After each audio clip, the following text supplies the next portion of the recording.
Homemade almond milk, healthy drink with just 2 ingredients. Almond milk is a healthy beverage full of vitamins, minerals and other nutritious ingredients. Preparing almond milk will only take a few minutes of your time. This delicious beverage will benefit your heart, protect your body from cancer and aging. It is a safe and healthy alternative to conventional dairy, cow and soya milk, because it does not contain lactose and gluten. All you need are 2 basic ingredients to which you can add sweeteners or other aroma ingredients.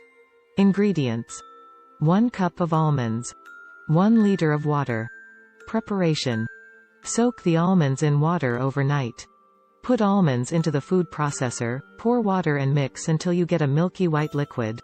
Strain through a glaze or some other material and your homemade almond milk is ready. Before mixing, you can add 5-6 dates that will naturally make the milk sweet.